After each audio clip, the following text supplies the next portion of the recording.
காலத்தின் குரல் உங்களை அன்புடன் வரவேற்கிறது. இன்றைய காலத்தின் குரல் நிகழ்ச்சியில் கலந்து கொள்வதற்காக திராவிட முன்னேற்ற கழகத்தின் மனுஷபுத்திரன் அவர்களும், காங்கிரஸ் கட்சியின் சட்டமன்ற உறுப்பினர் பிரின்ஸ் அவர்களும், பத்திரிகையாளர் மணி அவர்களும் நம்மோட இணைஞ்சிருக்கிறாங்க. வணக்கம். தமிழ்நாடு சட்டமன்ற கூட்டத்தொடர் இன்றைக்கு தொடங்கி இருக்குது. முதல் நாளான இன்று ஆளுநர் உரையோட தொடங்கி இருக்குது. எதிர்க்கட்சிகள் வெளிநடப்பு செய்திருக்கிறாங்க. ஆளுநர் உரையையும் கடுமையாக விமர்சனம் செய்கிறாங்க. இந்த விமர்சனங்களை பற்றி விரிவாக நம்ம பேசலாம். இது மணி, உங்களிடமிருந்தே தொடங்குறேன். சம்பிரதாயமான ஆளுநர் உரை அப்படின்னு எதிர்க்கட்சிகள் எதிர்க்கட்சிகள் விமர்சனம் செய்கிறாங்க. அவர் எதிர்க்கட்சிகளுடைய எதிர்ப்பும் சம்பிரதாயமான எதிர்ப்பா? கஷ்டமான கேள்வி. ஏன்னா ஒரு நேரத்தில் நான் 2 எதிரிகளை சமாளிக்க வேண்டியிருக்கும் இது. பட் அதுதான் கிட்டத்தட்ட அதுதான் உண்மைன்னு கூட நினைக்க தோணுது. பட் இது மெயின் இஷ்யூ ஆளுநர் உரையில் என்ன சொல்லப்பட்டிருக்கின்றது கிடையாது. ஏன்னா ஆளுநர் உரை என்பது அமைச்சரவை தயாரித்து கொடுக்குற உரை தான். அந்த விதத்தில் அது செரிமோனியல் இது. பட் சில நேரங்களில் உங்களுக்கு ஆளுநருக்கும் சம்மந்தப்பட்ட முதலமைச்சருக்கும் இடையே பெரிய அளவில் பிணக்குகள் இருக்கும் பொழுது அப்போ சிக்கல் வரும். அப்போ இந்த பாயிண்ட்ஸை மாற்றுங்க, அந்த பாயிண்ட்ஸை மாற்றுங்கன்னுவாங்க. பட் அப்போ கூட what the cabinet says, the governor அதை ஒத்துக்கிட்டு தான் ஆளுநர் போய் ஆகணும். உதாரணத்துக்கு சென்னாரெட்டி வந்த பிறகு 93 மே 31 ஒரு கவர்னராக வந்தார். 94, 95, 96 3 ஆளுநர் உரைகளை அவர் நிகழ்த்தினார். அதில் 96 கேர்டேக்கர், எலெக்ஷன்ஸ் கிட்டே இருக்கிறதுனால ஓட்டான் அக்கௌண்ட் தான் எடுத்தாங்க. அதனால் பெருசாக அதில் ஒன்றும் இல்லை. பட் 94, 95 அவர் பேசும்பொழுது அவர் மோரர்லெஸ் அவர் எல்லா இதையும் ஏற்றுக்கிட்டார். பட் ஒரு சின்ன இங்கிலீஷில் சொல்லும்போது மை கவர்மெண்ட்டுன்னுவாங்க, அவர் திஸ் கவர்மெண்ட்டுன்னு மாற்ற சொன்னார். அதை மாற்றிட்டாங்க. அதனால் பெரிய அளவில் ஜெயலலிதாவுக்கும் அன்றைய முதலமைச்சர் ஜெயலலிதாவுக்கும் சென்னாரெட்டிக்கும் இருந்த உறவு எப்படிப்பட்டதுன்னு எல்லாருக்கும் தெரியும். அந்த கட்டத்தில் கூட உங்களுக்கு இந்த கேபினெட் கவர்னர் அட்ரஸில் அரசாங்கத்துக்கும் கவர்னருக்குமான பிரச்சனை அந்த உரையை பொறுத்தவரையில் பெரிய அளவில் எழவில்லை. பட் இப்போ இன்றைக்கி என்ன பெரிய அளவில் எனக்கு எதுவும் அறிவிப்புகள் இருக்கிறதா கூட தெரியல. இன்னும் ஹெட் ஷக்கிங்காக எதுவுமே இருக்கிற மாதிரி தெரியல. ஒரு சம்பிரதாயமான ஒரு உரை தான். அதுபோல் எதிர்க்கட்சிகளும் இது ஒரு சம்பிரதாயமான வாக் அவுட் தான். இது வழக்கமாக நடக்கிற ஒரு விஷயன்றதுனால அன்லெஸ் தெர் இஸ் சம்திங் உங்களுக்கு ரொம்ப பெரிய அளவில் ஆளுநர் எதையாவது சொல்லியிருந்தார், அவர் சொல்லவே முடியாது. பிகாஸ் அவருக்கு நீங்கள் கொடுக்குற அந்த உரை உங்களுக்கு 2 நாட்களுக்கு முன்னாலேயோ அல்லது முதல் நாளோ தயாராகிவிடும். அவர் அதை தான் அதுலேருந்து டீவியேட் பண்ணி எனக்கு தெரிஞ்சு எந்த ஆளுநரும் பேசியதாக தெரியவில்லை. அப்படி பேசியிருந்தாலும் அது ஜனநாயகத்திற்கு விரோதமாக, உரையை தாண்டி உரைக்குள்ள இருக்கக்கூடிய பொருள் தாண்டி அந்த உரையை அவர் ஆற்றியிருக்கவே கூடாது. இந்த சட்டமன்றத்தை அங்கீகரித்திருக்கவே கூடாது. இது பெரும்பான்மை இல்லாத ஒரு அரசு. அந்த பெரும்பான்மையை நிரூபிக்க சொல்லி ஆணையிடுவதற்கு பதிலாக சிறுபான்மை அரசுக்கு அங்கீகாரம் கொடுக்கும் விதத்தில் இந்த உரை ஆற்றுகிறார் அப்படின்னு சொல்லி கட்சிகள் விமர்சனம் செய்யுது. அத கட்சிகள்கிட்ட பேசிட்டு திரும்ப அதை பற்றி விரிவாக பேசலாமா? திரு பிரின்ஸ், வெளிநடப்பு செஞ்சிருக்கிறீங்க. இதற்கு காரணங்கள் இந்த உலகத்துக்கே தெரியும். நீ சம்பிரதாயமாட்டு நினைக்கக்கூடாது. இன்றைய வெளிநடப்பை பிரதர் சொன்னாங்க, எல்லா தடவைகளும் இப்படி வெளிநடப்பு செய்வோம் அப்படின்னு சொல்லலாம். ஆனால் ஒரு ஆக்கமுள்ள அரசு தன்னுடைய கடமையை செய்ய தவறி இருக்கிறது. இது ஒவ்வொரு தவறு இருக்கிறது. இல்ல, ஒவ்வொரு ஆளுநர் உரையும் போதும் ஒவ்வொரு ஆண்டும் இதே மாதிரியான சென்ற முறை நாங்கள் வெளிநடப்பு செய்யவில்லை, நீங்க வெளிநடப்பு செய்யவில்லை. சரி, அதுக்கு கருத்து இருக்கிறது. இன்று தமிழகமே கொந்தளித்துக் கொண்டிருக்கக்கூடிய சூழ்நிலை, பேட் அட்மினிஸ்ட்ரேஷன். நீட் தேர்வு ஒரு பிரச்சனை, விவசாயிகளுடைய பிரச்சனை ஒரு பிரச்சனை, இன்னும் போக்குவரத்து தொழிலாளருடைய பிரச்சனை. திரும்ப முக்கியமாக 30/12/2017 நடந்த ஓகி புயலுக்கு மிகப்பெரிய பாதிப்பு தமிழகத்தில், குறிப்பாக கன்னியாகுமரி மாவட்டத்தில் மிகப்பெரிய பாதிப்பு. 3000த்துக்கு அதிகமான மீனவர்கள் கடலுக்கு சென்று திரும்ப வரல. நவீன எக்யூப்மெண்ட்ஸ் இருக்கக்கூடிய இந்த காலகட்டம் நமக்கு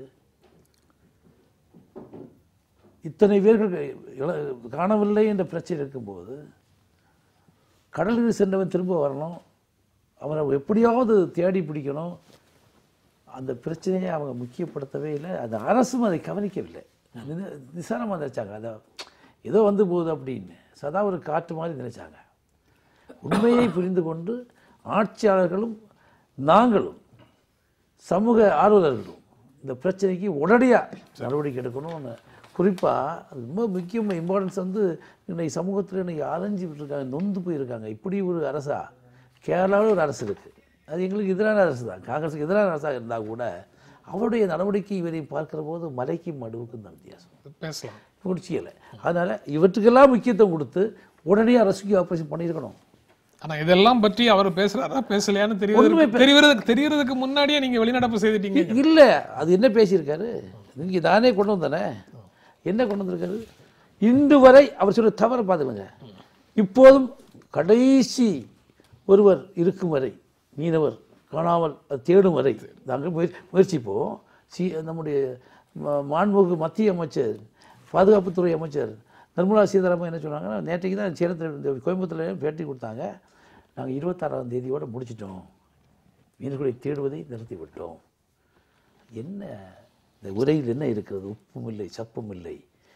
மக்களுக்கு எதிரான இந்த ஆளுநர் உரை, இதை ஆளுநர் நீண்டகால அனுபவத்துடைய ஒரு ஆளுநர் இப்படியா வாசிக்க வேண்டும், இதை சொல்ல வேண்டும், இதை அறிந்துதான் இவரை விழால் ஒன்றும் செய்ய முடியாது. எத்தனை கோடி ரூபாய் போட்டிருக்கிறார்கள், வெட்கமாக இருக்கிறது. மனுஷ் திமுக வெளிநடப்பு செய்திருக்குது.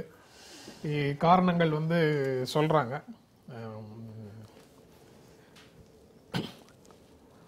பெரும்பான்மை இல்லாத அரசு, ஆளுநர் வந்து பெரும்பான்மை நிரூபிக்க சொல்வதற்கு பதிலாக அங்கீகாரம் கொடுக்கிறாரு. ஆளுநர் உரை மூலமாக அரசுக்கு அங்கீகாரம் கொடுக்கிறாரு. அரசமைப்பு சட்டத்திற்கு விரோதமாக ஆளுநர் ஆய்வு நடத்துறதை கண்டிக்கிறோம். இந்த காரணங்கள்னால இன்னும் வரிசையா காரணம் சொல்றாரு. இந்த காரணங்கள்னால நாங்க வெளிநடப்பு செய்யறோம் அப்படின்னு சொல்றாரு. இந்த ஆளுநருக்கு ஒரு தனிச்சிறப்பு இருப்பதாக நான் நினைக்கிறேன். என்னவென்றால் பன்வாரிலால் புரோஹித் அவர்கள் தமிழகத்தினுடைய நிழல் முதலமைச்சராக பொறுப்பேற்றுக் கொண்டு இன்றைக்கு வாசித்திருக்கக்கூடிய அறிக்கையை தான் பார்க்கிறேன். அவர் தான் தமிழகத்தினுடைய முதலமைச்சராகவும் செயல்பட்டுக் கொண்டிருக்கிறார், ஆளுநராகவும் செயல்பட்டுக் கொண்டிருக்கிறார். இந்த சிறப்பை எடப்பாடி பழனிசாமி கொண்டாடலாம், நாங்கள் கொண்டாட முடியாது. இந்த ஆளுநர் உரையை கேட்டு அங்கே அமர்ந்திருப்பதை எதிர்க்கட்சிகள் அவமானகரமானதாக கருதுகிறோம். இது உண்மையிலேயே தமிழக சட்டசபையில் எதிர்க்கட்சிகளுக்கு மட்டுமல்ல, தமிழக மக்களுக்கே இணைக்கப்பட்டிருக்கக்கூடிய ஒரு அவமானம். ஏனென்றால் ஆளுநர் தான் செய்ய வேண்டிய ஒரு முதன்மையான ஒரு கடமை, இந்த ஆட்சிக்கு பெரும்பான்மை இருக்கிறதா இல்லையா என்கிற ஃப்ளோர் டெஸ்ட்டை அவர் நடத்துவதற்கு பதிலாக அதையெல்லாம் எந்த அளவிற்கு ஒத்தி வைக்க முடியுமோ, அது தேவையற்ற சட்ட சிக்கல்களுக்கு கொண்டு செலுத்த முடியுமோ இதற்குள்ளாக கொண்டு போய் நிறுத்திவிட்டு ஒரு ஆளுநர் உரையை வந்து படிக்கிறார். இந்த ஆளுநர் உரையை ஒருபோதும் ஏற்க முடியாது. இந்த எடப்பாடி பழனிசாமி அரசிற்கோ கவர்னருக்கோ இப்படிப்பட்ட ஒரு சிறுபான்மை அரசை வைத்துக்கொண்டு ஒரு சட்டசபையை கூட்டுவதற்கே தார்மீக உரிமை கிடையாது. சிறுபான்மைன்னு எப்படி நீங்க சொல்றீங்க? அதான் 18 பேர் தகுதி நீக்கம் தேர்தல் ஆணையம் சொல்லி இருக்கிறது. தேர்தல் ஆணையம் இவர்களுக்கு எத்தனை உறுப்பினர்கள் இருக்கிறார்கள் என்பதை தேர்தல் ஆணையம் தான் சொல்லி இருக்கிறது, நாங்கள் சொல்லவில்லை. 111 பேர் தான் அவர்களுக்கு இருக்கிறார்கள் என்று. அப்படி பார்க்கிற போது இவர்கள் எந்த ஒரு தீர்மானத்தையும் நிறைவேற்ற முடியாது. அதற்கான எந்த பெரும்பான்மையும் இவர்களுக்கு கிடையாது. அப்படி இருக்கிற போது தார்மீக ரீதியாகவே இந்த சட்டசபை கூட்டத்தொடர் செல்லாது. அதுதான் நீங்க ஃப்ளோர்ல தான் தீர்மானிக்க முடியும். ஃப்ளோர் டெஸ்ட் நடத்தினா தானே அதாவது தேர்தல் ஆணையத்துடைய அறிக்கையின்படியே 111 பேர் தான் உங்களுக்கு இருக்காங்கன்னு சொல்லியாச்சு. எப்படி வந்து எந்த விதமான பெரும்பான்மை இல்லாத ஒரு அரசு ஒரு சட்டசபை கூட்டத்தொடரை நடத்த முடியும்? அதை அவர்களை வைத்துக்கொண்டு கவர்னர் உரையை வாசிக்கிறார். அடிப்படையிலேயே இந்த சட்டசபை கூட்டத்தொடர் செல்லாத கூட்டத்தொடர், அவமானகரமான ஒரு கூட்டத்தொடர். அது ஒரு விஷயம். இன்னொன்று, இன்றைக்கு பேசப்பட்டிருக்கக்கூடிய விஷயத்தை நீங்கள் பாருங்கள். ஜிஎஸ்டிக்கு ஒரு பாராட்டு எடுத்தவுடன், அதோடு மட்டுமல்லாமல் விஷன் 2023 என்று இவர்கள் முன்னால் அறிவித்தது என்னவென்று தெரியவில்லை. இப்பொழுது நிலைக்கத்தக்க வளர்ச்சி என்று 2030 போய்விட்டார்கள். அப்படின்னா ஜெயலலிதா அறிவித்த இந்த 2023 இது என்ன ஆச்சுன்னு நமக்கு தெரியல. அந்த தமிழக அரசுடைய கடன் 5,75,000 கோடியாக 5,70,000 கோடியாக மாறி இருக்கிறது.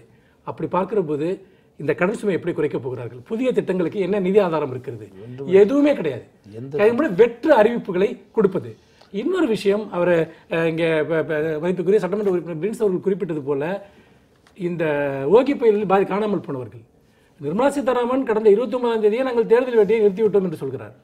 ஆனால் ஆளுநர் சொல்கிறார், நாங்கள் அந்த மீனவர்கள் கண்டுபிடிக்கப்படும் வரை நாங்கள் தேடிக்கொண்டிருக்கிறோம் என்று சொல்கிறார். எது உண்மை? எதை நாங்கள் எடுத்துக்கொள்ள வேண்டும்? இப்படியாக முன்னுக்கு பின்புறனாக பேசுவது அல்லது எந்த விதமான அடிப்படையான ஒரு தொலைநோக்கு திட்டமும் இல்லாமல் பேசுவது தமிழகத்தை பாதித்துக் கொண்டிருக்கக்கூடிய பிரச்சனைகள் எதை பற்றியாவது ஒரு சிறு பதில் இந்த அறிக்கையில் இருக்கிறதா? பற்றி எறியக்கூடிய பிரச்சனைகள் எவ்வளவு இருக்கிறது? விவசாயிகளுடைய பிரச்சனை, விவசாயிகளுடைய கடன் சுமை, எவ்வளவு விவசாயிகள் தற்போது நடந்து கொண்டிருக்கிறது. ஒரு சிறு நிவாரணம் அவருடைய பிரச்சனைகளை புரிந்து கொள்வதற்கு, அவருடைய பிரச்சனைகளை கேட்பதற்கு அதே போல நீங்கள் காவிரி மேலாண்மை வாரியத்திலிருந்து நூற்றுக்கணக்கான பிரச்சனைகள் தமிழகத்தில் இருக்கின்றன. இப்போ நடந்து கொண்டிருக்கக்கூடிய போக்குவரத்து தொழிலாளர்கள் பிரச்சனை, ஏன் கவர்னருக்கு இதை பற்றியெல்லாம் கவலை கிடையாதா? இன்னொரு விஷயம், அவர் இந்த கவர்னர் என்பவர் இந்த உரையை வாசிப்பது என்பது இன்றைக்கு தமிழக மாநில சுயாட்சியை மீறி, ஒரு அரசினுடைய இறையாண்மையை மீறி அவர் நேரடியாக இன்றைக்கு அவர் அரசு பணிகளில் ஈடுபட்டிருக்கிறார். இதை எப்படி இதை நாங்கள் ஏற்றுக்கொள்ள முடியும்? அதை இது ஒருபோதும் இதை ஏற்க முடியாது. இன்னும் சொல்ல போனால் அதிமுக அமைச்சர்கள் பேசுகிறார்கள், மக்கள் ஆளுநர் என்று பேசுகிறார்கள். இதற்கு என்ன அர்த்தம் இருக்கிறது? ஒரு தேர்ந்தெடுக்கப்பட்ட முதலமைச்சர் இருக்கிறார், ஒரு அரசு இருக்கிறது. அதை மீறி இவர்கள் போராட வேண்டிய ஒரு விஷயத்திற்காக இன்றைக்கு எதிர்க்கட்சிகள் நாங்கள் போராடி கொண்டிருக்கிறோம். இந்த அரசினுடைய உரிமைகளை மத்திய அரசு இந்த கவர்னர் வழியாக பறிக்கிறது. ஆனால் அவர்கள் தங்கள் அதிகாரத்தை காப்பாற்றிக் கொள்வதற்காக வாய் மூடி மௌனமாக மண்டியிட்டு இருக்கிறார்கள். இவர்களுடைய அந்த சுயமரியாதையை காப்பாற்றுவதற்காக நாங்கள் எதிர்க்கட்சியாக நாங்கள் போராடி கொண்டிருக்கிறோம். அப்படிப்பட்ட நிலையில் இந்த கவர்னர் உரை என்பது அது அடிப்படையிலேயே எந்த விதத்திலும் எதிர்கொள்ள தகுதியற்ற ஒன்று என்று நாங்கள் நினைக்கிறோம். அனைத்து இந்திய அண்ணா திராவிட முன்னேற்ற கழகத்திலிருந்து பேராசிரியர் தீரன் நம்மோட இணைஞ்சிருக்கிறாரு. வணக்கம் தீரன். இது ஒரு சம்பிரதாயமான ஆளுநர் உரை அப்படின்னு கட்சிகளுடைய விமர்சனம் இருக்குது. அதுக்கப்புறம் சட்டமன்ற உறுப்பினர் பிரின்ஸும் மனுஷபத்திரனும் நேரடியாக அரசினுடைய போதாமைகளை பற்றியும் பட்டியலிட்டு இருக்கிறாங்க. நீங்க என்ன பதில் சொல்ல விரும்புறீங்க? இதை படிச்சு பாருங்க. இல்லை அதெல்லாம் படிச்சுட்டு தான் வரேன், கையிலே வச்சுருக்கேன். அதாவது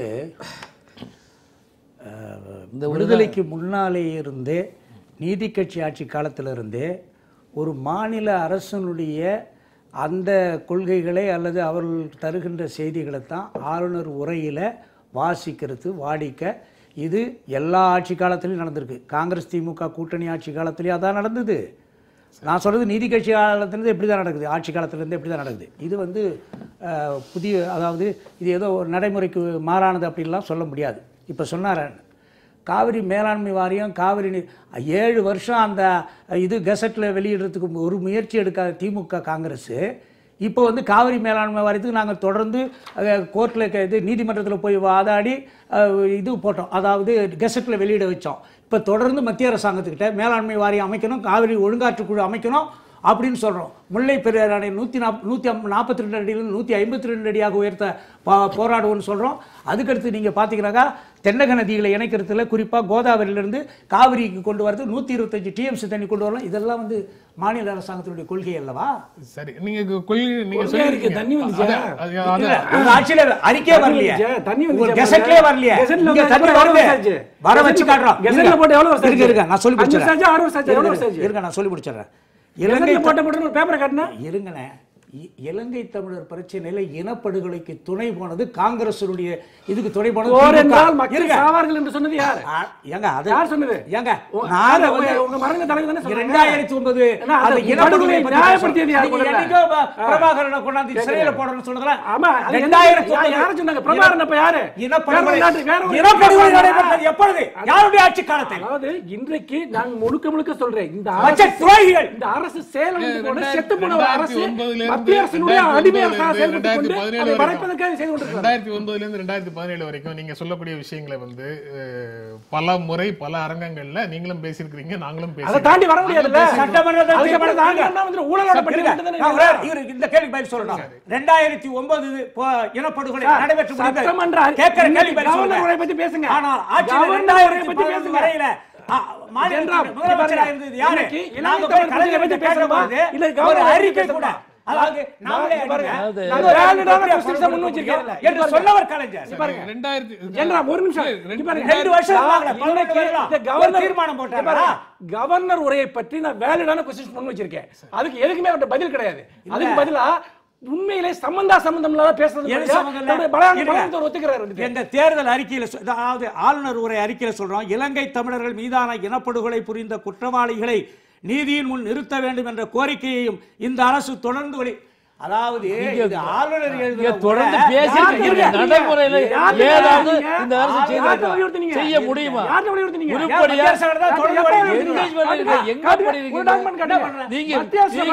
இந்த பிரச்சனை என்ன சார்?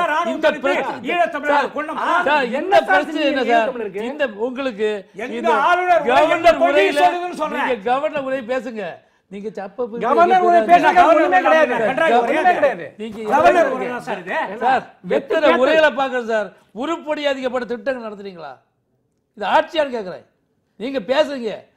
என்ன திட்டம் நிறைவேற்றல? என்ன கருத்து? இது நான் கேட்கிறேன். நீங்க காங்கிரஸ் ஆட்சி காலத்துல இருந்து அண்ணா திமுக ஆட்சி காலத்துல இருந்து ஜெயலலிதா அறிவித்த திட்டங்கள் 110 இதுவரைக்கும் என்ன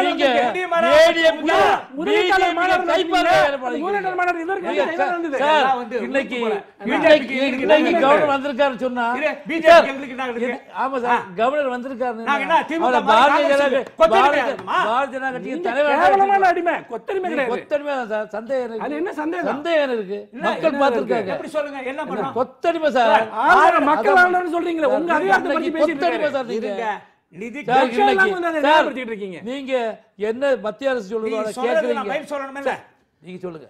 அதாவது மத்திய அரசு பர்சன்டேஜ் கூடிச்சு 4 சொச்ச வந்து 5.2 மாறுச்சு. ஆனாலும் கூட தமிழ்நாடு அரசாங்கத்துக்கு ஆண்டுதோறும் 6000 கோடி வருமானம் இழப்பு ஏற்படுகிறது. இந்த நிதி நெருக்கடியான நேரத்திலும் எடப்பாடியாருடைய இந்த அரசானது மக்களுக்கான நலத்திட்ட உதவிகளையும் அந்த 7வது ஊதிய குழுவுடைய பரிந்துரைகளையும் நாங்கள் அமுல்படுத்தி 6000 கோடி இழப்பு வந்திருக்குன்னா அவங்க ஏன் இழப்பு வந்திருக்கு? அவங்க சொல்றது இங்க கேக்குறீங்க. அவங்க உங்களுக்கு காசு தந்திருக்காங்களா? போன வருஷம் உங்களுக்கு பட்ஜெட் பைசா தந்திருக்காங்களா? நீங்க உங்க கோரிக்கை ஏத்துருக்காங்களா? போராடிட்டு தாங்க இருக்கிறோம். இப்படியா சொல்லுங்க. காங்கிரஸ் ஆட்சி காலத்துல ஏற்பட்ட இழப்பை தமிழக மத்த ஸ்டேட் கொடுத்தா காங்கிரஸ் கட்சி ஆட்சி இருக்கீங்க காங்கிரஸ் ஆட்சி மத்தியில் இருக்கீங்க நீங்க கேட்டதா தந்தாங்க. அன்னைக்கும் முன்னாள் முதல்வர் அம்மையார் அவர்கள் என்ன சொன்னாங்க? சரி கேளுங்க சார். கேட்டதெல்லாம் கொடுத்தாங்கன்னா எம்எல்ஏ எம்பிக்கள் வர கோரிக்கை வச்சாங்க போற நிறுத்துங்கன்னு சொல்லி செஞ்சீங்களா? அப்புறம் என்னங்க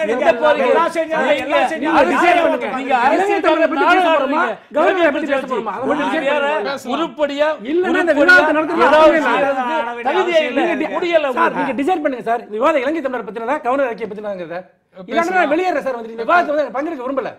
சரியா? ஏன்னா ஒரு நாணயமான பதில் கூட இதுக்கு வரல வந்து நீங்க நீங்க சொன்ன விஷயங்களுக்கு அவர் பதில் சொல்லணும்.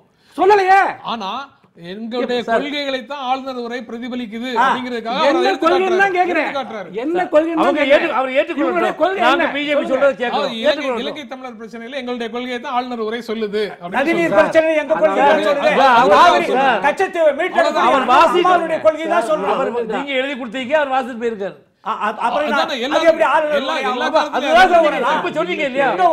மரபாக எல்லா ஆண்டுகளும் எல்லா ஆட்சியாளர்களும் இதை தான் செய்தார்கள். தமிழக விவசாயிகள் பிரச்சனையை பத்தி பேசினா அதுக்கு என்ன பதில்னு கேட்டா, போக்குவரத்து தொழிலாளர்கள் பிரச்சனைக்கு என்ன பதில்னு கேட்டா, இல்ல மீனவர்கள் பிரச்சனைக்கு என்ன பதில்னு கேட்டா, இது எல்லாத்தையும் விட்டுட்டு சம்பந்தம் இல்லாத ஒன்று பேசிட்டு இருக்காருங்க. இதுக்கு பேர் வந்துட்டு விவாதமா நான் கேட்க விரும்புறேன். இதுல வந்து நாங்க கேட்ட கேள்வி என்ன வந்துட்டு இத்தனை பிரச்சனை தமிழகத்துல இருக்கு. இதன் மீது எந்த நிலைப்பாடும் இந்த ஆளுநர் ஒரு அறிக்கையில இல்ல, எந்த பதிலுமே இல்ல. இதுதான் என்னுடைய கேள்வி. உருப்படியா மக்களுடைய பிரச்சனைக்காக தமிழக மக்களுடைய தேவைகளை சொன்னீங்களா?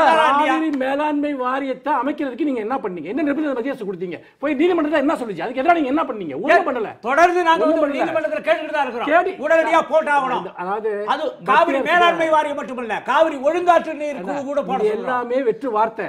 நீங்க வந்து மோடி அரசுக்கு தாஜா பண்றதை தவிர உங்களுக்கு எதுவுமே கிடையாது. எடப்பாடிக்கும் பழனிசாமிக்கும் ஒரே விஷயம், அதிகாரத்தில் ஒட்டிக்கொள்வதற்காக எதை வேண்டுமானாலும் தமிழகத்தை விற்பதற்காக நீங்க சொன்னதெல்லாம் சொல்றீங்க. ஆனா மத்திய அரசை இந்த ஆளுநர் உரை பாராட்டுகிறது அப்படின்னு சொல்லி திருமாவளவன் விமர்சனம் செய்யறாரு. முத்தரசன் விமர்சனம் செய்யறாரு. ஜிஎஸ்டி நீட் தேர்வு ஒரே மின் திட்டம் இது எல்லாத்தையும் முன்னாள் முதலமைச்சர் ஜெயலலிதா எதிர்த்தாங்க. இந்த அரசு வந்து ஆளுநர் உரை மூலமாக வரவேற்கிறது. இது எல்லாம் ஜெயலலிதாவினுடைய அரசியல் உணர்வுக்கு துரோகம் செய்யும் விதத்துல இந்த அரசு செயல்படுகிறது அப்படின்னு இன்றைக்கு ஆளுநர் உரை மீது விமர்சனம் வருது. எதிர்கட்சிகள் எல்லாம் பாராட்டுவாங்களா? நான் கேக்குறேன். பாராட்டுறாங்களா எதிர்க்கறாங்களாங்கிறது பிரச்சனை இல்ல. மத்திய அரசு ஏன் பாராட்டுறீங்கன்றது பிரச்சனை. குறிப்பாக உங்களுடைய பதில் மட்டும் நீங்க சொல்லுங்க. நீங்க இதுக்கு சொல்றீங்களே, ஒரு தமிழ்தாய் வாழ்த்துல ஒரு வரி வருது, ஆரியம்போல் உலக வழக்கு அழிந்தொழிந்து அறியா உன் சீரிழமை அப்படின்னு வருது. கட் பண்ணிட்டு உன் சீரிழமை திறமைந்து அப்படின்னு அந்த நடுவில் அந்த வார்த்தையை எடுத்துட்டாங்க. எடுத்தாட்சி எந்த ஆட்சின்னு எல்லாருக்குமே தெரியும். ஏன்னா அடுத்தவங்க அங்கே மேலே இருக்கிறவங்களுடைய பகையை தேடிக்கூடாதுன்னு நான் என்ன சொல்கிறேன்னா, எங்கள் அரசை பொறுத்தளவில் மாநில உரிமைகளை நாங்கள் கல்வியில் விட்டு கொடுக்கல, வேளாண்மை துறையில விட்டு கொடுக்கல. அதெல்லாம் எந்த ஆட்சி காலத்துல மேல போச்சுன்னு தெரியும். மறைமுக மாநில வறட்சி நிவாரணம் வாங்கி கொடுத்தீங்களா விவசாயிகளுக்கு? வெள்ள நிவாரணம் வாங்கி கொடுத்தீங்களா? முடிச்சிடுறேன். ஏங்க நீங்க வெட்டி கொடுக்கல அப்படின்னா இவங்க ஆட்சி ஆமா, ஏன் வாங்கி கொடுக்கலையா? வாங்கி கொடுக்கலையா? யாரும் வாங்கி கொடுக்கல. என்னன்னு சொல்ல கேட்டுங்க. மத்திய அரசாங்கத்துடைய விவசாயிகள் கடன் தள்ளுபடி பண்ணல திமுக அரசு. காங்கிரஸா இருந்தாலும் பிஜேபியா இருந்தாலும் எப்படி மத்தியில் நடந்துக்கிறாங்கன்னா, ஏத்தக்கோல் அளவுக்கு கேட்டாதான் அருவாப்புடி அளவுக்கு இந்தா போ என்னமா அவங்க அப்பா விட்டு பணத்தை கொடுக்குறாங்க. அதாவது மத்திய அதிமுக மிகையா கேட்டுச்சுன்னு அவரே சொல்றாரு. வறட்சி நிவாரணம் கேட்டது மிகையா கேட்டாங்களா? அவங்க ரொம்ப கேட்டுட்டு அவங்க நியமனம் கொடுத்தாங்களா? இப்ப இவரே பேசுறாங்க. ஏதாவது சொல்றதுக்கு வாய்ப்பே கொடுக்க மாட்டீங்க. அதிகமா கேட்டா கம்மியா கொடுப்பாங்கன்னா என்ன சார் அர்த்தம்? பேசலாம். ஒரு இடைவேளைக்கு அப்புறம் நம்ம தொடர்ந்து ஏதாவது லாஜிக் இருக்குதுல்ல? இடைவேளைக்கு அப்புறம் நம்ம தொடர்ந்து பேசலாம். காலத்தின் குரல் தொடர்கிறது. மணி, அரசுக்கு பெரும்பான்மை இல்லை, நீதிமன்றம் 18 சட்டமன்ற உறுப்பினர்களை பதவி இழக்க செய்ததற்கு பிறகு, அதாவது பதவி இழப்பை பதவி இழப்புக்கு தடை விதிக்காத சூழல்ல டெக்னிக்கலா அரசுக்கு பெரும்பான்மை இருக்கு அப்படின்னு ஒரு வாதமும், பெரும்பான்மை இல்லை 111 உறுப்பினர்களுடைய ஆதரவோட இந்த அணி இருக்கிறதுனால இரட்டை இலை அவர்களுக்குன்னு சொல்லி தேர்தல் ஆணையத்தில் கொடுத்த ஆவணத்தின் அடிப்படையில், தேர்தல் ஆணையம் சொன்ன ஆவணத்தின் அடிப்படையில் 111 தான் பெரும்பான்மை இல்லையே அப்படின்ற வாதமும் ரெண்டு பக்கமும் இருக்கு. நீங்க எப்படி பார்க்குறீங்க அதை? இல்லை, இது ஆளுநர் பதவி பெரும்பான்மையை நிரூபிக்க சொல்லி ஆணையிடாமல் உரையாற்றியதே தவறு அப்படிங்கிற கருத்தை இந்த அடிப்படையில் தான் கட்சிகள் முன்வைக்கிறது. இல்லை, இப்போ இது காலையில் நானும் நம்முடைய பேராசிரியர் தீரன் அவர்களும் இதே பொருளை தான் வேறொரு தொலைக்காட்சியில் விவாதித்தோம். இது உங்களுக்கு ஒரு இடியாப்ப சிக்கல் தான் இது. ஏன்னா நீங்கள் ஃப்ளோர் டெஸ்ட்டுக்கு போகாமல் இந்த அரசாங்கம் மைனாரிட்டி கவர்மெண்ட் என்றோ அல்லது மெஜாரிட்டி கவர்மெண்ட் என்று எந்த முடிவுக்கும் வர முடியாது. ஏன்னா 111 இருக்குன்னு அவங்க சொல்கிறாங்க. அது ஒன்று மட்டும் பத்தாது. அதனால தான் திரும்ப திரும்ப உச்சநீதிமன்றம் அந்த எம்எல்ஏக்கள் யார்கிட்ட இருக்காங்க மெஜாரிட்டி என்பது ஃப்ளோரில் தான் டிசைட் ஆகணும், ராஜ்பவனில் இல்லை. ஏன்னா அப்போல்லாம் ராஜ்பவனில் கொண்டு போய் பரேடு பண்ணுவாங்க. அது இல்லைன்னு திரும்ப திரும்ப சொல்லிட்டாங்க. இப்போ நமக்கு சிக்கல் என்னென்னா, இந்த பதவி நீக்கம் செய்யப்பட்ட இந்த 18 எம்எல்ஏக்களும் அவர்கள் வழக்கில் தடை கொடுக்க உயர்நீதிமன்றம் மறுத்து விட்டது. அங்கே கேஸ் முடிகிற வரைக்கும் நீ ஃப்ளோர் டெஸ்ட்டு போகக்கூடாதுன்னு சொல்லிட்டாங்க. ஆகவே நம்ம கவர்னரையோ அல்லது அமைச்சரவையோ அந்த பர்டிகுலர் பாயிண்டில் நம்ம விமர்சிக்க முடியாது. சைமல்டேனியஸாக 12 எம்எல்ஏக்களை தகுதி நீக்கம் செய்ய வேண்டும் என்று கேட்டு ஸ்டாலின் போட்ட கேஸ் ஒன்று இருக்குது. இந்த 18 பேரோட ஃபேட்டோட சேர்த்து தான் இந்த 12 பேரோட ஃபேட்டையும் ஒன்றா தான் டிசைட் பண்ண போகிறோன்னு கோர்ட் சொல்லிடுச்சு. இப்போ சீஃப் ஜஸ்டிஸ் பெஞ்சில் மேட்டர் இருக்குது. இப்போ ஆண்டின் முதல் கூட்டத்தொடருது. நீங்கள் கவர்னர் உரை நிகழ்த்தாமல் 6 மாதத்துக்கு ஒரு முறை சட்டமன்றம் கூட வேண்டும். கவர்னர் உரை நிகழ்த்தாமல் நீங்கள் இருந்தீங்கன்னா கான்ஸ்டியூஷனல் பிரேக் டவுனை நோக்கி நீங்கள் நகர்றீங்கன்னு அர்த்தம். பட் சிலர் என்ன சொல்கிறாங்கன்னா, உதாரணத்துக்கு நம்முடைய ஓய்வு பெற்ற ஐஏஎஸ் ஆஃபீஸர் இவர் தேவசாயம் போன்றவர்கள், we are already under constitutional crisis, constitutional breakdown ஏற்கனவே வந்துடுச்சுன்றாரு. அவர் என்ன சொல்லுகிறார் என்றால், நீங்கள் உள்ளாட்சி தேர்தல்களை நடத்தாதன் மூலம் 4000 கோடி ரூபாய் வந்த பணம் திரும்ப போயிருக்கிறது. இப்ப நீங்க இந்த தடவை சட்டமன்றத்தை கூட்டலன்னா மேலும் மேலும் உங்களுக்கு அந்த ஃப்ரிக்ஷன் அதிகமாகிட்டே போகும், மேலும் மேலும் சிக்கல் ஆகிக்கிட்டே தான் போகும். எனக்கு என்ன பர்சனலா தோன்றது என்னன்னா, நீதிமன்றத்துக்கு விஷயம் போயிடுச்சு. நீங்க ஒரு பொலிட்டிக்கல் ப்ராப்ளத்துக்கு ஜுடிஷியல் சொல்யூஷனை நோக்கி நகர்ந்திருக்கீங்க. ரெண்டு சைடும், ஐதர் சைடு, போத் 18 பேரும் ஸ்டாலினும். நீங்க நீதிமன்றத்துக்கு போன பிறகு நாம் விரும்பிய நேரத்தில் விரும்பிய விதத்தில், அந்த விரும்பிய விதத்தில் என்று நான் சொல்ல முடியாது, தவறான வார்த்தை, விரும்பிய நேரத்தில் நமக்கு தீர்ப்பு வராது. ஏன்னா ஜுடிஷரி இதை அன்லெஸ் நீங்க ஸ்பெஷல் மென்ஷன் கேட்டு ஜட்ஜை கன்வின்ஸ் பண்ணி நீங்க இதை வார் ஃபுட்டிங்கில் நீங்க டே டு டே ஹியரிங்கை முடிச்சு ஒரு 3 வாரத்திற்குள் 4 வாரத்திற்குள் இந்த 18 பேரோட ஃபேட்டை டிசைட் பண்ணுங்கன்னு சொன்னாலே தவிர நீதிமன்றம் தன்னுடைய நேரத்தில் அதை நீங்க சொல்றதை புரிஞ்சுக்க முடியுது. இந்த 234 சட்டமன்ற உறுப்பினர்கள்ல 18 பேருடைய தகுதி நீக்கம் இருக்கு. சரி, மீதி 216 வருதுன்னு வச்சுக்கோங்க. சரி, 216ல பாதி 113ன்னா அந்த தேர்தல் ஆணையத்தினுடைய ஆவணம் எவ்வளவு தூரம் முக்கியமானது அப்படின்னு கேக்குறேன்.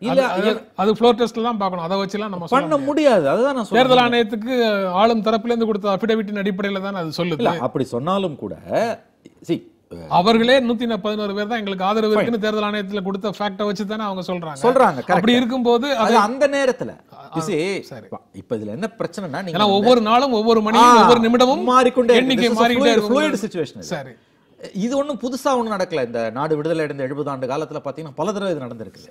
ஒவ்வொரு முறையும் வந்து அது ஒவ்வொரு விதத்துல வந்து உங்களுக்கு வந்து எவால்வ் ஆகி வருது.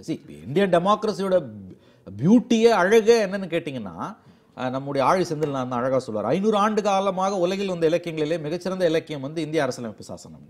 என்னன்னு கேட்டிங்கன்னா, நீங்கள் வந்து மாறி வரும் காலங்களுக்கு ஏற்ப அது தன்னை தகவமைச்சுக்குது. ஒவ்வொரு முறையும் வந்து கிரைசிஸ் வரும்போது நம்ம வந்து உச்சநீதிமன்றம் தான் ஃபைனல் ஆர்பிட்ரேட்டர், அவங்க கொடுக்குற விளக்கம் தான் ஃபைனல். நமக்கு ஒவ்வொரு காலகட்டத்திலேயும் அது மருவி மேலே வளர்ந்துட்டு இருக்குது. ஏன்னா ஒரு தேசம் என்கின்ற முறையில், நாடு என்கின்ற முறையில் நாம் 3000 ஆண்டுகள் அல்லது 4000 ஆண்டுகள் பழமையான நாடு என்று நாம் சொல்லிக் கொள்ளலாம். ஆனால் ஒரு நேஷன் ஸ்டேட்னு சொல்றோம் இல்லையா, அரசு, அதாவது ஜுடிஷியரி, லெஜிஸ்லேச்சர், எக்ஸிக்யூட்டிவ், இதனை உள்ளடக்கி அந்த அரசு நேஷன் ஸ்டேட்னு சொல்லும்போது நம்ம 70 ஆண்டுகள் என்பது ஒரு குழந்தை, ஒரு வயது குழந்தையை ஒத்தது. ஆகவே இது எவால்வ் ஆகி தான் ஒரு ப்ராசஸ்ல வரும். இது ப்ராடரா பிலாசாபிக்கலா பேசுறது தான், அதுக்கு நேரம் கிடையாது, அதுக்கான பொருள் இப்போ அது கிடையாது.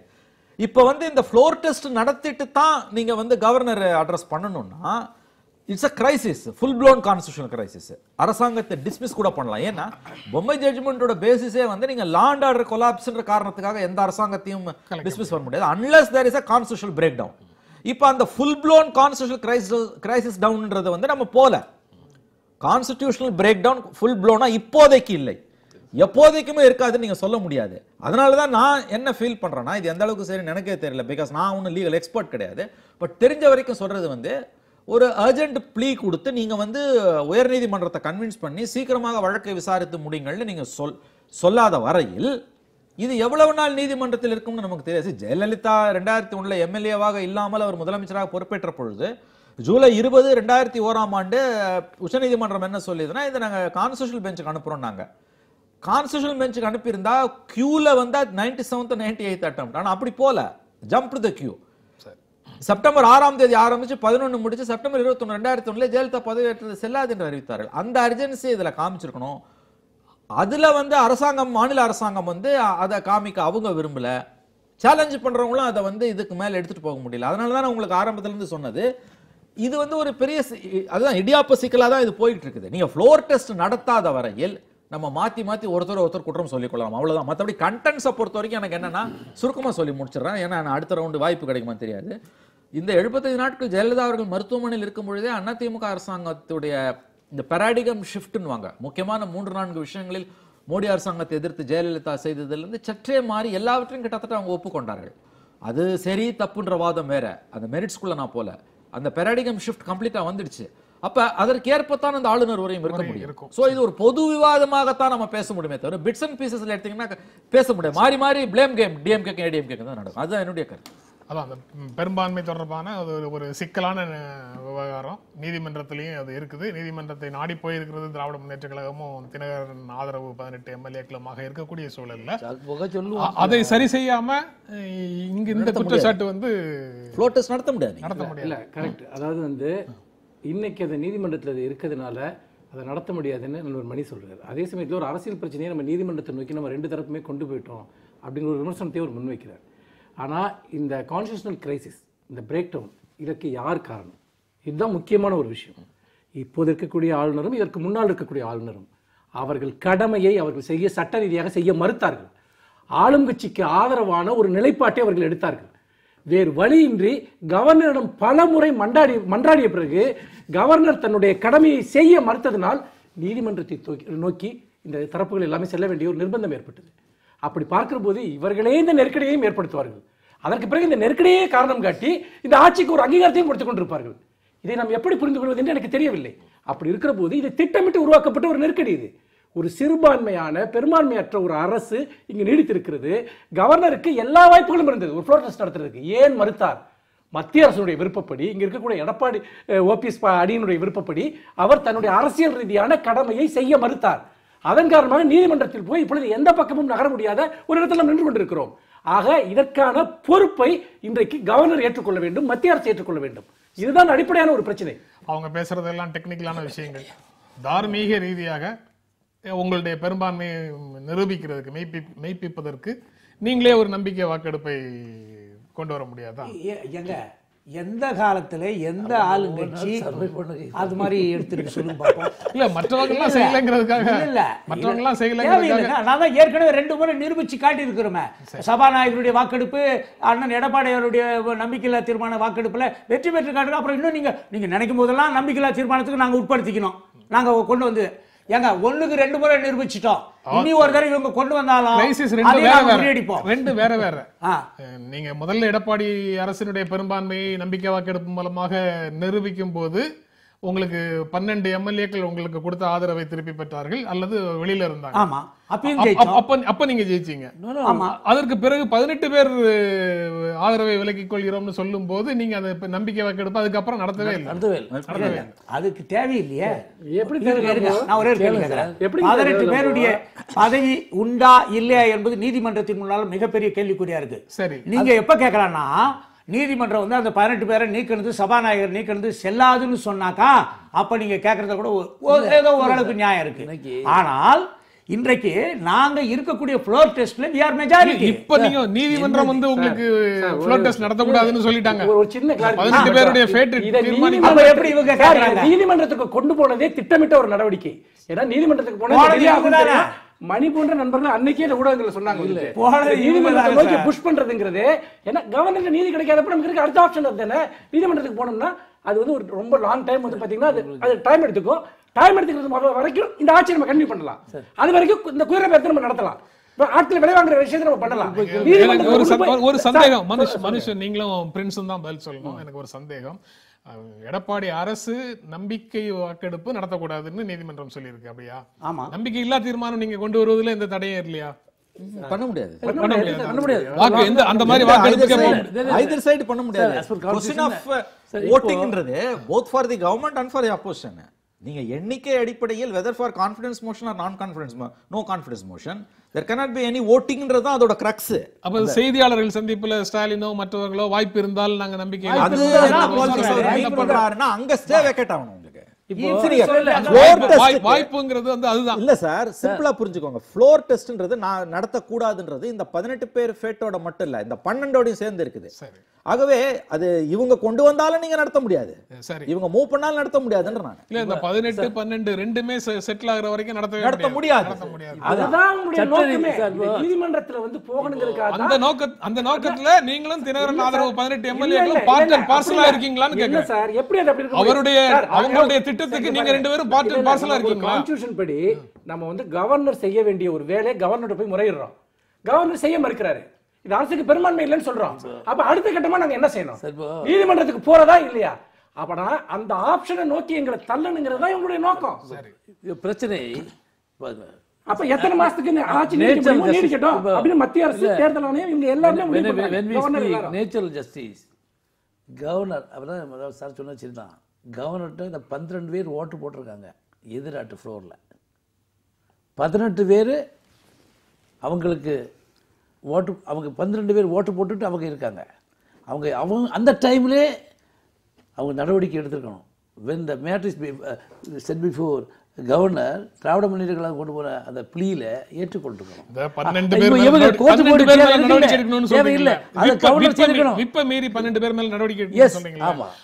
அதுக்கெல்லாம் வந்து ஆட்டோமேட்டிக்கா நடக்கிறதாக தெரியல.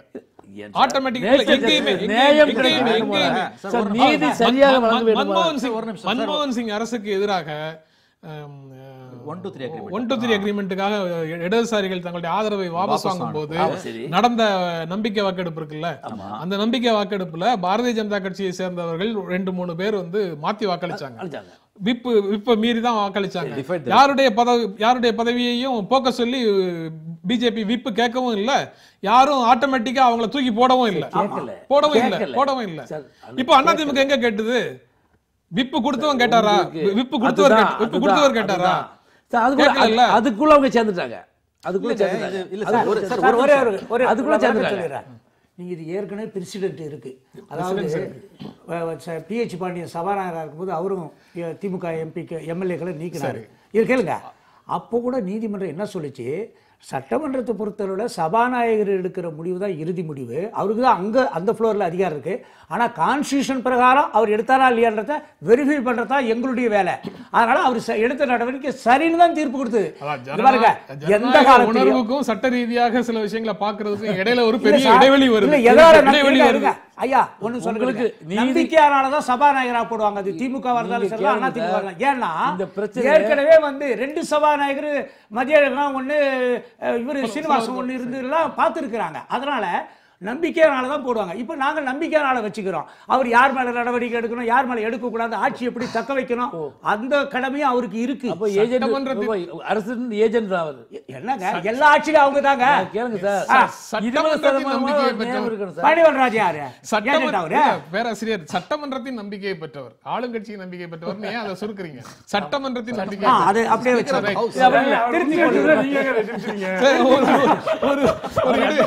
ஒரு இடைவேளைக்கு அப்புறம் நம்ம தொடர்ந்து பேசுவோம். அட்மிட் பண்ணிட்டாரு. காலத்தின் குரல் தொடர்கிறது. ஆளுநர் உரை வர்ற நேரத்தில் தமிழ்நாட்டினுடைய மிக முக்கியமான பிரச்சனைகளாக இருக்கக்கூடியது வந்து இடம்பெறணும். நீங்க ரொம்ப நாளா பெண்டிங் இருக்கிற விஷயம், நிலுவையில் இருக்கக்கூடிய பிரச்சனைகளே ஆளுநர் உரையில சுட்டி காட்டுறீங்க, ரைட்டு. இப்போ எரிந்து கொண்டிருக்கக்கூடிய போராட்டம், அந்த மாதிரி விஷயங்கள் வந்து இடம்பெறவில்லை அப்படிங்கிறத கட்சிகள் வந்து பல விஷயங்களை சுட்டி காட்டுறாங்க. டிடிவி தினகரன் வந்து சாதாரணமாக மற்ற கட்சிகள் சொல்லாத ஒரு விஷயத்த சொல்றாரு. கூடங்குளத்தினுடைய பாதுகாப்பு தொடர்பாக அரசுக்கு அக்கறை இல்லை, தரம் குறைந்த உதிரி பாகங்களை வச்சு உலை அமைச்சிருக்காங்க, இது வரைக்கும் இத்தனை முறை அது உற்பத்தியை நிறுத்தி இருக்கிறது, அதுல என்ன பண்ண போறோம், என்ன பாதுகாப்பை எப்படி உறுதி செய்ய போறோங்கிறத அரசு வந்து வெளிப்படையாக தெரிவிக்கவில்லை அப்படின்னு அவர் சொல்றாரு. அது மற்ற வழக்கமான ரொம்ப காலமாக பெண்டிங் இருக்கிற இஷ்யூஸை மற்ற எல்லாரும் சொல்றாங்க. ஆனா இவர் வந்து ஒரு முக்கியமான ஒரு விஷயத்தை அவர் எழுப்புற மாதிரி தெரியுது. என்ன பதில் சொல்லுவீங்க? இல்லை, இப்போ இந்த ஆளுநர் உரையை பொறுத்தளவில் இப்போ இந்த இவர் போக்குவரத்து தொழிலாளர்களுடைய பிரச்சனைலாம் கூட வந்து சொல்லப்பட்டிருக்கு. இன்றைக்கி அரசு இருக்கக்கூடிய நிலைமை, நிதி நிலைமை வந்து ரொம்ப பரிதாபமாக இருக்குது. அதாவது அரசு ஊழியருக்கு சமமான ஊதியன்றது தான் இவங்களுடைய கோரிக்கை. இன்றைக்கி அரசாங்கம் வந்து கடந்த 15 ஆண்டு காலமாக இருக்கக்கூடிய நிலுவை இதை ஒரே ஆண்டில் இல்லை 2-3 ஆண்டில் திருப்பி கொடுக்குறது அவ்வளோ லேஸ் இல்லை. இந்த நிதி நெருக்கடியான காலகட்டத்தில் இன்றைக்கு கூட மாண்புமிகு போக்குவரத்து அமைச்சர் என்ன சொல்லிக்கிறாரு, நீங்கள் என்ன எதிர்பார்த்தீங்களோ அந்த தொகையை அந்த அரசு ஊழியர்களுக்கு 10 ஆண்டுக்கு ஒரு முறை தான் ஊதிய சீரமைப்பு, ஆனால் இவங்களுக்கு வந்து 3 ஆண்டுக்கு ஒரு முறை. அதை கணக்கு போட்டு பார்த்தீங்கன்னா உங்களுக்கு இப்போ கொடுத்துருக்கிறது வந்து அரசு ஊழியருக்கு இணையான சம்பளம் தான். அதனால் உங்கள் கோரிக்கை நாங்கள் நிறைவேற்றியிருக்கிறோம். நீங்கள் 7000 கோடி சொல்கிறீங்க, நிலுவையில் 5000 கோடி தான் இருக்குது. அதையும் உயர்நீதிமன்றம் சொன்னதனுடைய விளைவாக இப்போ நாங்கள் ஒரு கட்டத்தை கொடுத்துறோம் அப்படின்னு சொல்லி அரசு தன்னுடைய நிதி நெருக்கடி தான் சொல்கிறாங்க. அவங்களுக்கு மனசு செங்கோட்டையானன் சொன்னார், மனசு இருக்குது ஆனால் நிதி இல்லைன்னாரு. உதாரணம் சொல்கிறேன், அவங்க வந்து இதே மனசோட தானே இத்தனை வருடமாக பொறுத்து இருந்திருக்காங்க. இல்ல கரெக்ட். அது கூடி சீக்கிரத்தில் கொடுத்து தான் தீரணும். நீதிமன்றம் சொல்ல பிற்பாடு நாங்கள் அதை தடுக்க முடியாது, கொடுக்காம இருக்க முடியாது. இப்போ கூட நான் ஒன்று சொல்கிறேன், நாங்களாம் எக்ஸ்எம்எல்ஏ இல்லை நாங்களே எக்ஸ்எம்எல்ஏ அண்ணனுக்கெல்லாம் ஊதியத்தை உயர்த்தினாங்க, எம்எல்ஏக்களுக்கு இல்லை எங்கே உயர்த்தினாங்க நடைமுறைக்கு வந்துடுறாங்க. அதைத்தான் நானும் கேட்குறேன். நீங்கள் கேளுங்க சார், உங்க கட்சியில கேளுங்க. இல்லை எங்களுக்கு உயர்த்தல, ஏங்க படியெல்லாம் கொடுக்குறாங்க எங்க சார் நடைமுறைக்கு வந்திருக்கா? காரணம் நிதி இல்லை. இதான் நான் சொல்ல வர. இதேதான் எல்லா திட்டங்களுக்கும் அரசு அறிவிச்ச எல்லா திட்டங்களோட நிலைமை அதுதான். திட்டங்களை மட்டும் அறிவிப்பாங்க, நிதி இருக்காது. பேசுறோம். இதே சம்பிரதாயத்தை தான் போன வாட்டி சொன்னாங்க.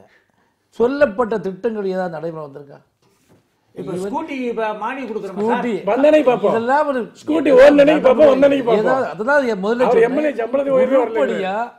நீங்க ஏதாவது போட்ட திட்டங்கள்ல போன ஆட்சியும் சரிதான், அம்மையார் ஆட்சியும் சரிதான், ஒரு 20% கூட நடைமுறைக்கு வரல. இல்ல பட்டியலிட்டு காட்டலாம். இட்ஸ் சோ பாலிடிக்ஸ் தான். இதை தவிர நீங்க சொல்றீங்க நடைமுறைக்கு இல்லை, சொல்றீங்க இப்பதான் நீங்க சொல்றீங்க எங்கள்கிட்ட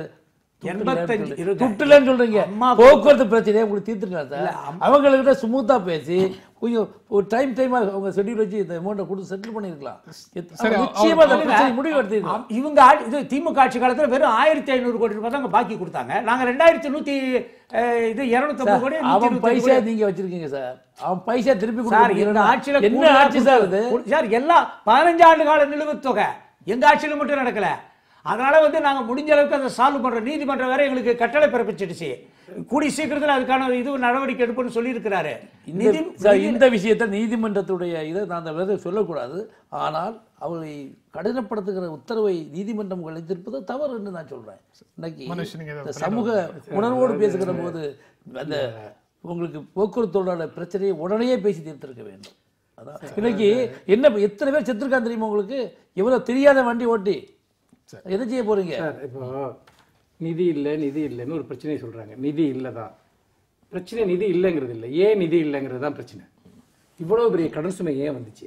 இவர்கள் மேற்கொண்ட திட்டங்கள் மூலமாக தமிழகம் என்ன வளர்ச்சி அடைந்திருக்கிறது? இது ஒரு அடிப்படையான ஒரு பிரச்சனை. அதை நம்ம பேசாம நிதி இல்லைன்னு சொல்லிட்டு கடந்து போனா எப்படி கடந்து போக முடியும்? கடந்து போக முடியாது. இந்தியா சுதந்திரம் அடைஞ்சதுல ஒரே ஒரு நிமிஷம், இந்தியா சுதந்திரம் அடைஞ்சதுல இருந்து தமிழக அரசுடைய கடன் தொகை திமுக ஆட்சியை விட்டு இறங்குறப்போ 1 லட்சம் கோடி ரூபாய் இருந்துச்சு. அதை விட 4 மடங்கு நீ கடன் சுமை அதிகரிச்சிருக்கு இந்த 6 வருஷத்துல. அந்த செலவை இவங்க என்ன பண்ணாங்க? இதுதான் அடிப்படையான கேள்வி. அப்போ இந்த கஜானா காலியானதுக்கு என்ன காரணம்? நீங்க பேச குறிக்கல, முறையற்ற நிதி நிர்வாகம், ஊழல், பயனற்ற திட்டங்கள், அதோடு மட்டுமல்ல வெற்று அறிவிப்புகள். சார் நீங்க வந்து ஜெயலலிதா கொண்டு வந்த அத்தனை திட்டங்கள், ஒவ்வொரு கவர்னர் அறிக்கையிலும் சொல்லப்பட்ட திட்டங்கள். நான் திரும்ப கேட்கிறேன், ஒரு வெள்ளை அறிக்கை கொடுங்கன்னு ஒவ்வொரு வருஷம் கேட்கிறோம். எதை பத்தியாவது நாங்க கமிட் பண்ணதை நாங்க நிறைவேற்றணும், இதெல்லாம் செஞ்சிருக்கோம், இது வரைக்கும் சொல்லியிருக்காங்களா? 110 விதிங்கிற அறிவிக்கப்பட்ட விஷயத்துல 10% கூட நிறைவேறல. நான் ஓபனா சேலஞ்ச் பண்ணல. அது மட்டும் இல்ல, பதில் வாங்கிக்கோ. குற்றச்சாட்டு சொல்லி முடிச்சிரேன். 2,42,000 கோடி ரூபாய் நிறைய இருக்கு, நிறைய அந்த 2,40,000 கோடி ரூபாய் எவ்வளவு கோடி ரூபாய் இன்வெஸ்ட்மென்ட் வந்துச்சுன்னு சொல்லுங்க. அதுக்கப்புறம் அடுத்த முதலீட்டாளர் மாநாட்டுக்கு ரெடி ஆயிட்டாங்க. அப்ப என்ன அர்த்தம் இருக்காது? உலகத்துக்கே தெரியும், திமுக ஆட்சி ஒரு மின்சாரம் இல்லாத 2 கால ஆட்சி. அம்மா ஆட்சிக்கு வந்த உடனே 2-3 பேர் மிகை மின் மாநிலம் ஆக்கி ஒரு பவர் பிளான்ட் தமிழ்நாடு, ஒரு பவர் பிளான்ட்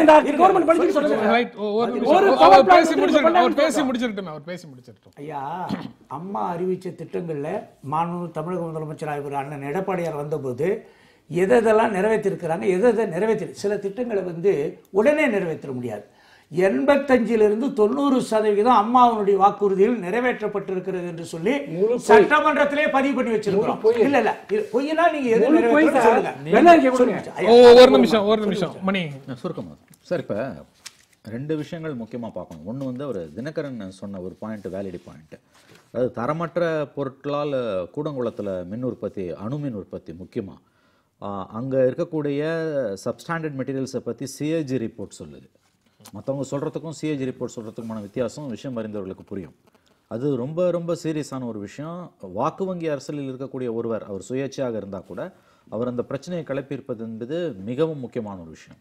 ஏன்னா சிஏஜி ரிப்போர்ட்டே அதை சொல்லுது. அதனால் ஏற்படக்கூடிய விளைவுகள் கற்பனையும் பண்ணி பார்க்க முடியாதவை ஒன்று. இரண்டாவது வந்து இந்த கவர்மெண்ட் வந்து கிட்டத்தட்ட செயல்படாத அரசு தான் இந்த கவர்மெண்ட்ன்றது எல்லாருக்கும் தெரியும். அதுக்கு என்ன காரணம்னா, இப்போ எடப்பாடி பழனிசாமி முதலமைச்சர், அவருடைய இடத்தில் யார் இருந்தாலுமே கூட வந்து உங்களுக்கு வந்து சதா சர்வ காலமும் அவர்கள் வந்து 24 மணி நேரமும் தங்களுடைய அரசாங்கத்தினுடைய ஸ்டெபிலிட்டியை பற்றியை தான் வந்து நீங்கள் கவலைப்பட முடியுமே தவிர நீங்கள் வந்து வளர்ச்சி திட்டங்களை பற்றி கவலைப்பட முடியாது. அதனால தான் நான் சொல்கிறேன், இஷ்யூ இஸ் வெரி டீப்பர். என்னன்னா பெர்னட் ஷா ஒரு இடத்துல, ஜார்ஜ் பெர்னட் ஷா ஒரு இடத்துல சொல்லுவார், அதாவது வந்து அடக்கப்பட்ட, நான் முடிச்சிடறேன் சார், அதாவது வந்து அடிமைப்பட்ட தேசங்களில் வந்து நீங்கள் வந்து வளர்ச்சி ஏன் வராதுன்னா, அந்த ஆட்சியாளர்கள் வளர்ச்சியை கொண்டு வர விரும்பினாலும் வராதுன்னா, எந்த நேரமும் நாம் கவிழ்க்கப்படுவோம், நாம் தூக்கி எறியப்படுவோம் என்று இருக்கக்கூடிய ஒரு அரசு கேன்சர் வந்த பேஷண்ட் மாதிரி 24 மணி நேரமும் தன் வியாதியை பற்றி தான் நான் யோசிப்பான். இப்போ இந்த சிச்சுவேஷனில் வந்து 134 பேர் இருந்தும் பர்செப்ஷனில் இது மைனாரிட்டி கவர்மெண்ட். நீங்கள் கருணாநிதி கவர்மெண்ட் வந்து 2006லேருந்து 2011 வரைக்கும் உண்மையிலேயே இட்ஸ் அ மைனாரிட்டி கவர்மெண்ட். ஏன்னு கேட்டிங்கன்னா ஒரு கொலிஷன் கவர்மெண்ட் வைக்கல. பட் ஒரு நாள் கூட யாருக்குமே அந்த சந்தேகம் வராமல் ஏன் கலைஞரால் கொண்டு போக முடிஞ்சுது? 18 பாமக எம்எல்ஏக்கள், 36 காங்கிரஸ் எம்எல்ஏக்களை வைத்துக்கொண்டு 96 டிஎம்கே எம்எல்ஏஸை வச்சுட்டு கொலிஷன் கவர்மெண்ட் தான் போயிருக்கணும். பட் அவருடைய அரசியல் சாதுரியத்தால் அவர் அதை வந்து கூட்டாளிகளாக சேர்க்காமலே 5 ஆண்டு காலம் ஆட்சியை நடத்தினாரு. அது நீங்க கரெக்டா சொன்னீங்கன்னா இட்ஸ் இந்த மைனாரிட்டி கவர்மெண்ட் தான். ஆனா அந்த எண்ணம் யார் மனசுலயுமே வரல. ஏன்னா அவர் அப்படி அந்த இஷ்யூ ஹேண்டில் பண்ணாரு. இவங்களுக்கு 130 பேர் இருந்தோம் அந்த எண்ணம் வந்திருக்குன்னா நீங்க முதல்ல பர்செப்ஷன் வாரில் ஜெயிக்கணும். இப்போ அதுலயும் தோத்துட்டீங்க. விஷயம் போய் இப்போ ஹைகோர்ட்ல இருக்கும்போது நம்ம எதுவுமே செய்ய முடியாது. நாம இந்த மாதிரி நடத்தக்கூடிய விவாதங்கள் எல்லாம் வெற்று விவாதங்கள்ன்றதான் என்னுடைய கருத்து. ஏன்னா எல்லாம் அங்க நிக்குது, அங்க இருந்து வெளியில வராத அங்க நிக்கிறதே வந்து இங்க நீங்க மூச்சு விடுறதுக்கான வாய்ப்பையும் கொடுத்திருக்குதா? அவங்க பாலிடிக்ஸ் பண்ணுவாங்க. இதுல மூச்சு விடுறதுக்கான வாய்ப்பு கொடுத்திருக்குதா? நீங்க தினமும் நாளைக்கு இருக்குமா இருக்க நிச்சயமா அந்த பயம் இருக்குது உள்ள பயம் இருக்கலாம். பட் இப்போதைக்கு ஆபத்து இல்லங்கிறது வந்து தெளிவா தெரியுது. அது day to day bumper to பம்பர்னு பாருங்க, அந்த எக்ஸிஸ்டன்ஸ்ல ஓடுது இந்த கவர்மெண்ட். சார் இந்த ஸ்டெபிலிட்டி இல்லாது மட்டும் நான் பிரச்சனையா நினைக்கல. அது இப்ப இந்த 1 இயரா இருக்கக்கூடிய விஷயம். ஜெயலலிதாவுடைய 5 ஆண்டுகள் ஆட்சியில இன்னைக்கு நம்ம பேசுற எல்லா பிரச்சனைகளுமே உருவாக்கப்பட்டுச்சு. இன்னைக்கு இருக்கக்கூடிய இவ்வளவு பெரிய நிதி ஆதாரம் இல்லாம போனதுல இருந்து ஆரம்பிச்சு அத்தனைக்கு மூலாதாரமா இருக்குது கரப்ஷன். ஒரு நினைச்சு பார்க்க முடியாத ஒரு இமாலய ஊழல். இதையும் சேர்த்து நம்ம பேசினா தான் இந்த பிரச்சனையை புரிஞ்சுக்க முடியும். இது 1 இயர்ல வந்த பிரச்சனை கிடையாது. சரி, 1 இயர்ல வந்த பிரச்சனை கிடையாதுங்கிறத உங்களுடைய நிறைவான கருத்தாக எடுத்துக்கிறேன். இந்த ஓராண்டுக்கான திட்டமாக ஆளுநர் உரை இருக்கணும். ஆனா அப்படி இல்ல, அந்த அறிவிப்பு எதுவும் இல்லங்கிறது உங்களுடைய விமர்சனம். உங்களுடைய நிறைவான கருத்து சுருக்கமாக. இந்த பற்றாக்குறைக்கும் இந்த கஷ்டத்திற்கு காரணம் இவங்க தேவையில்லாத திட்டங்களை கொடுத்தாங்க, இலவசத்தை அறிவிச்சாங்க. இன்னைக்கு அவங்களுக்கு நோக்கு என்னன்னா, இந்த அரசுக்கு நோக்கு சர்வை பண்ணுறதுக்கு, அவங்க ஆட்சியை தொடர்ந்து வைப்பதற்குரிய நடவடிக்கையை தவிர மக்களுக்காக அந்த காட்சி அவர்களுக்கு இல்லை, முழுமையா இல்லை. பயனற்ற திட்டங்கள்னு சொல்லி நீங்க இலவச திட்டங்களை சொல்றீங்க. இலவச திட்டங்களால இன்னைக்கு திட்டங்களை எப்படி பயனற்ற வகையில் நிறைவேற்றினார்கள் தான் பார்க்கணும். இன்னைக்கு மத்திய அரசு இவங்க கேட்குற மாதிரி ஒன்றும் கொடுக்கல, அவங்க சீட் பண்ணிட்டு இருக்காங்க. அதே டைம்ல மத்திய அரசு அப்படி தூக்கி வச்சுட்டே இருக்காங்க, அவங்க பிள்ளை போல வச்சிருக்காங்க. இவங்க சொல்றவர் கேளு, ஆசிரியர் பிள்ளைக்கு பாடத்தில் கொடுக்க போல இன்னைக்கு நடந்துட்டு இருக்கு. உண்மையில எந்த விதமான திட்டங்களை நடத்துவதற்கு அவருக்கு சான்ஸே இல்லை, வாய்ப்பே இல்லை. உண்மைதான், இந்த கவர்மெண்டால ஒன்றும் பண்ண முடியாத ஒரு அவலம், எதுவுமே செய்ய முடியாத சூழல்ல நீங்க வந்து ஒரு ஆளுநர் உரையே நீங்க கொடுத்திருக்கீங்க அப்படின்னு இல்ல. இதுல இருக்கக்கூடிய உண்மைக்கு மாறா இருக்கு. உண்மைக்கு நீங்க சொல்ற பதிலோட நிறைவு செய்யறோம். அதனால அவர் சொல்றது அனுமதிங்க, குறுக்கிட்டுறாதீங்க. மத்திய அரசாங்கமானது, நான் ஒரு உதாரணத்துக்காக சொல்றேன், சரி, கணவன் மனைவி மாதிரி. இப்போ எங்க மாநில அரசு மனைவி மாதிரி எப்படி ஒரு திறமையான மனைவி வந்து கொடுக்கிற பணத்திலேயே ஆக்கி படைச்சு அறுசுவை படைப்பாலும், அது மாதிரி அண்ணன் எடப்பாடியாருடைய ஆட்சியானது மத்திய அரசாங்கம் கொடுக்கக்கூடிய பணத்துக்கு குறைவாக இருந்தாலும் இல்ல 16,257 கோடி ரூபாய் நீங்க இந்த SC ST மாணவர்களுக்கு கல்வி சலுகை கொடுக்கறதுக்கு கூட நீங்க இன்னும் வந்து 500 சொச்சம் கோடி, அதுல மொத்தம் எல்லா நிலுவைத் தொகையும் மத்திய அரசாங்கத்தில் எங்களுக்கு கமிட் பண்ணி கொடுக்காத தொகை 16,627 கோடின்னு அம்மா இருக்கும்போதே கோரப்பட்டிருக்கிறாங்க. எதிர்த்து சொல்ல வேண்டியது இல்லை இருங்க, தலைவரே சொல்லுவார், எம்ஜிஆர் என்ன சொல்லுவார், மத்தியில் ஆளக்கூடிய ஆட்சி நம்ம ஆட்சின்னுவார். ஆனால் அதே நேரத்தில் அவர் மாநில உரிமையை விட்டு கொடுக்க மாட்டார். அதே மாதிரி தான் நாங்களும் வந்து அண்ணா வழியில், எம்ஜிஆர் வழியில், அம்மா வழியில் எங்களுடைய மாநில உரிமைகளை எப்பொழுதும் எந்த காரணத்தையும் யாருக்காகவும் விட்டு கொடுக்க மாட்டோம். எங்களுக்கு ஆமாமான்னு சொல்லுவீங்க. நீங்க ஒண்ணுன்னு கேட்கிறேன், திமுக காங்கிரஸ் ஆட்சி காலத்திலேயும் இவங்க ஒன்றும் பெருசா எதிர்த்து ஒன்றும் பெருசா ஒன்றும் வாங்கல, அதிகமான நிதி வாங்கல.